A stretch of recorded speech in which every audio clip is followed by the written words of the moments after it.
یہ سارے جو آج اوپر بیٹھے ہوئے ہیں ان کو فائدہ ہوا ہے، اور ان کو فائدہ کس نے کروایا؟ ملک کی اسٹیبلشمنٹ نے، اور انہوں نے کامیابی سے اسٹیبلشمنٹ کو استعمال کیا، اور انہوں نے اس اسٹیبلشمنٹ کو ان کے ساتھ مل کے سازش کی۔ یہ سازش کبھی نہ ہوتی جب یہ دونوں مل کے نہ کرتے، اور بہت بڑی سازش ہمارے سے نہیں ہوئی، پاکستان سے ہوئی ہے۔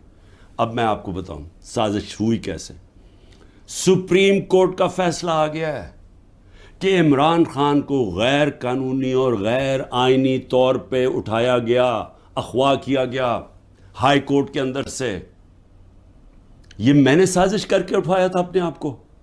میں نے تو نکلنے سے پہلے صبح کو جب مجھے اندازہ ہوا کہ یہ مجھے پکڑیں گے، حالانکہ میرے اوپر کوئی کیس نہیں تھا، میں سب پہ بیل میں تھا، جب مجھے پتہ چلا تو میں نے پہلے کہا کہ وارنٹ دکھاؤ اور مجھے پکڑ لو۔ تو کیا ضرورت پڑی تھی کہ ڈنڈے مار کے، چیزیں توڑ کے، شیشے توڑ کے، وہ بیچارہ رجسٹری آفس کے سٹاف کو مارا، وکیلوں کو مارا، میرے گارڈز کو بیچارے ان کو مارا۔ کیا ضرورت پڑی تھی؟ کیا کہ میں دہشت گرد تھا؟ تو جان کے یہ دنیا میں دکھانے کے لیے ویژلز یہ جو گئے ہیں کہ جس طرح مجھے وہاں سے پکڑ کے لے کے گئے ہیں، اور اس کے بعد پہلے سے ہی تیاری تھی کہ جو بھی رد عمل آئے گا وہ پہلے سے تیار بیٹھے تھے کہ انہوں نے یہ بلڈنگ چلانی ہے۔ اور میں انشاءاللہ جس دن انڈیپینڈنٹ انویسٹیگیشن ہوئی میں ثابت کروں گا۔ عسکری ٹاورز کا ایک گواہ ہے، اور کوئی پتہ نہیں وہ ویگو ڈالا وہاں پہنچ جائے اور اس کو اٹھا کے لے جائے، اس کی پوری ریکارڈنگ ہے کہ وہاں کیا ہوا تھا۔ وہ کوئی تحریک انصاف نہیں تھی جب عسکری ٹاور چلایا گیا۔ اور کیا آج آئی جی پنجاب جو دندناتا پھر رہا ہے، کیا اس سے کسی نے نہیں پوچھنا کہ وہاں سے 2 گھنٹے لگ رہے ہیں وہ لوگ آ رہے ہیں اور یا پروٹیسٹ کرنے کے لیے؟ کسی نے نہیں پوچھنا اس سے کہ جناب آپ کی پولیس کدھر تھی؟ ساری جگہ تو ٹیئر گیسنگ کر رہے تھے، ساری جگہ تو کھڑی تھی، ادھر کیوں نہیں گئی؟ اور کدھر گیا وہ سی سی ٹی وی کیمرہ؟ کیوں نہیں اس کی فوٹیج آئی سب کے سامنے؟ کیوں نہیں انڈیپینڈنٹ انکوائری ہوئی؟ کور کمانڈر گھر کی سازش تھی، اور انشاءاللہ یہ سازش آئے گی سامنے جب ہمارا موقف سنا جائے گا۔ میں نے انکوائری والوں کو بھی کہا جج دونوں طرف سن کے فیصلے کرتا ہے، ون سائیڈڈ فیصلے نہیں کرتا کہ ایک جج جوری ایکسیکیوشنر جناب آپ ہی فیصلہ کر لیں کہ جی یہ انہوں نے کیا اور ان کو پکڑ کے مارنا شروع کر دو، پکڑ کے لو اور ملٹری کورٹس بنا دو تاکہ کچھ چیز نکلے ہی نہ، جیسے مرضی سزا دے دو۔ تو میری اپنی قوم سے جو میں آج کہنا چاہتا تھا وہ یہ کہ اس کو جس طرح استعمال کیا گیا، یہ نہیں کہ انہوں نے تحریک انصاف کو پلان کر کے ختم کرنے کی کوشش کی ہے، یہ ہماری ڈیموکریسی ختم کر رہے ہیں۔ مجھے جو آج سوالوں سے چیز سامنے آئی وہ کیا تھی؟ مجھے کہتے جی آپ کے لوگ کیوں گئے وہاں، کنٹونمنٹ میں کیوں گئے، تو فلانی جگہ کیوں گئے، آپ نے پہلے سے تیار کیا ہوا تھا۔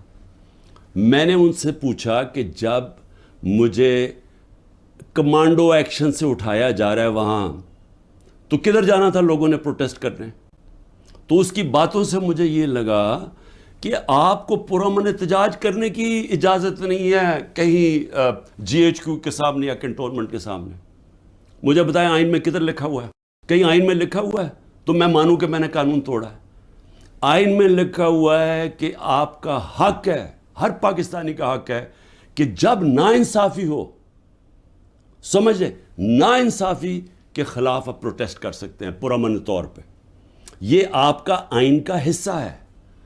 اور ناانصافی ہوئی تھی، سپریم کورٹ نے کہا کہ ناانصافی ہوئی ہے، سپریم کورٹ نے اپنے فیصلے میں کہا ہے کہ غیر آئینی اور غیر قانونی طور پہ عمران خان کو اٹھایا گیا، اور پھر جس طرح اٹھایا گیا تو کیا یہ بھیڑ بکریاں تھیں؟ یہ تحریک انصاف کے جو لوگ تھے وہ بھیڑ بکریاں تھیں، چپ کر کے بیٹھ جاتی؟ کیا انہوں نے غلط کیا تھا کہ اگر وہ پرامن احتجاج کے لیے نکلے تھے؟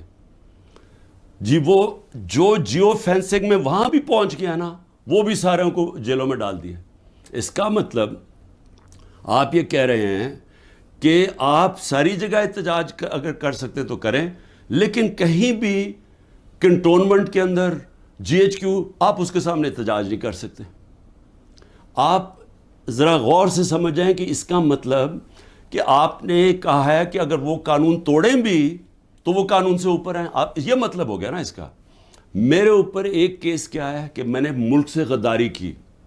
ملک سے کیا غداری کی کہ جنرل فیصل نصیر کو میں نے کہہ دیا ڈرٹی ہیری, اور میں نے اس کو کہا کہ اس یہ ذمہ دار ہے میرے قتل کا کرنے کی کوشش پہ. اس کو کہا جی آپ نے ملک سے غداری کر دی. اس کو ملک سے غداری کہہ رہے ہیں. سو اس کا مطلب یہ کہ یا تو وہ جنرل فیصل نصیر قانون سے اوپر ہے, یا آپ نے اس کو لائسنس دیا ہوا ہے کہ وہ کسی کو قتل کر دے, یا تو یہ مطلب, اور یا یہ کہ ہماری جرت کیسے پڑی, کہ ہم کوئی کمی ہے اس ملک میں, کیا ہماری کوئی حیثیت ہی نہیں ہے کہ میں اپنی ایف آئی آر نہیں کٹوا سکتا جو میرا ملک کا قانون مجھے حق دیتا ہے. بھئی مجھے سے وہ پہلی جے آئی ٹی میں پوچھتے جی خان صاحب آپ کے پاس پروف کون سے تھے کہ یہ فیصل نصیر نے کروایا. میں نے کہا آپ نے جو کوئٹہ میں 4 گھنٹے جو وہ قتل ہوا ہے وکیل, اس کے اوپر تفتیش کی تھی, کوئی ثبوت ملے تھے جب میرے اوپر 302 کا قتل کا پرچہ ڈال دیا؟ کیا جب ضلع شاہ جب مرا تھا تو 3 دن میرے اوپر 302 جب قتل کا پرچہ لگایا تھا, آپ نے تفتیش کی تھی؟ تو جب ایف آئی آر کا مطلب ہوتا ہے فرسٹ انویسٹیگیٹنگ رپورٹ, تو جب وہ تفتیش ہوگی تو پتہ چلے گا نا. تو میرا سوال یہ ہے کہ برطانیہ میں جو سب سے مقدس جگہ ہے وہ ہے prime minister house, 10 Downing Street. ہر دوسرے دن وہاں احتجاج ہوتا ہے, پرامن احتجاج ہوتا ہے. کبھی کسی نے اس کے اوپر روکا ہے؟ تو مجھے یہ بتائیں کہ جب رینجرز کو دیکھ رہے ہیں مجھے اٹھا رہے اور کمانڈوز, تو کیا لوگوں نے کدھر جانا تھا؟ احتجاج ہی کرنا تھا نا. سوال یہ کیوں نہیں پوچھتے کہ وہ لوگ جو 25 لوگوں کو گولیاں سے مارا گیا, وہ لوگ جن کی نوجوانوں کی ٹانگیں چلیں گی, 3 لوگوں کی ٹانگیں کٹی, جو بستر پہ ہے, جی کمر پہ گولی لگی, پیرالائز ہو گیا, وہ کیا پاکستانی نہیں تھے؟ ان کا کوئی حقوق نہیں ہے, ان کا کوئی نام ہی نہیں لے رہا کہ جی کور کمانڈر ہاؤس جلایا. ہم سب اس کے ہم مذمت کرتے ہیں. میں نے اپنی ججمنٹ میں لکھا ہوا ہے چیف جسٹس نے کہ عمران خان کو جب پہلی دفعہ, جب میں عدالت میں پہلی دفعہ مجھے پتہ چلا کہ ہوا کیا ہے, میں نے اسی وقت مذمت کی. اور میں نے کہا 27 سال میں نے ہمیشہ اپنی پارٹی کو کہا ہے کہ آپ نے قانون کے بیچ پہ رہنا ہے. میں نے کبھی اس ملک کا قانون نہیں توڑا. اور میں آج پھر کہتا ہوں کہ یہ جو کیا جا رہا ہے, یہ جو انکوزیشن ہے, یہ انصاف نہیں ہو رہا, ون سائیڈڈ ہے. کہ فیصلہ کر لیا کہ جناب آپ نے تحریک انصاف کو ختم کرنا ہے, تو ساری پارٹی کو, کتنے لوگ تھے جو یہ جو جدھر جو گھر جلیا, بلڈنگ جلی, کتنے ہوں گے؟ 100 150 200 300 400 1000 ہوگا. تو 10,000 لوگوں کو کس طرح اندر ڈال دے, اور پھر ان کو موقع دیں کہ وہ بتائیں تو صحیح کہ ان کی سائڈ کیا تھی. دوسرا کام جی 164 کے بیان لیے جا رہے ہیں.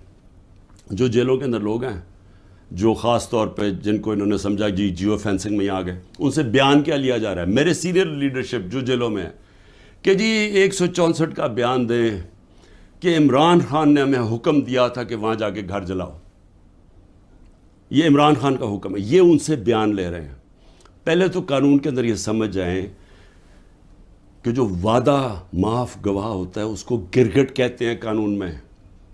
گرگٹ کا مطلب کہ وہ رنگ بدلتا ہے, وہ جدھر ہوتا ہے جس کے ساتھ ہوتا ہے اسی طرح کا بن جاتا ہے, اس کی کوئی اہمیت نہیں ہوتی. 2 مہینے سے کوشش کر رہے ہیں. اعظم خان کو ادھر پکڑا ہوا ہے, سینئر پاکستان کا سینئر بیوروکریٹ, اس کو اغوا کیا ہوا ہے.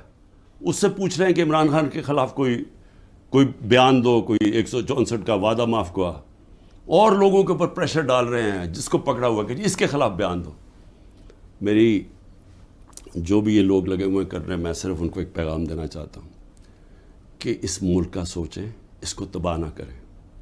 یہ جو آپ کرنے جا رہے ہیں کہ سب سے بڑی پارٹی جو اکثریت پبلک جس کے ساتھ کھڑی ہے, اور اکثریت کا مطلب 70-80% پبلک آج جس کے ساتھ کھڑی ہے, اس کو عمران خان کو ختم کرتے کرتے ملک کی جمہوریت, ملک کی آزادی, ملک کی ادارے, ملک کا آئین, اس سب کو آپ ختم کرتے جا رہے ہیں.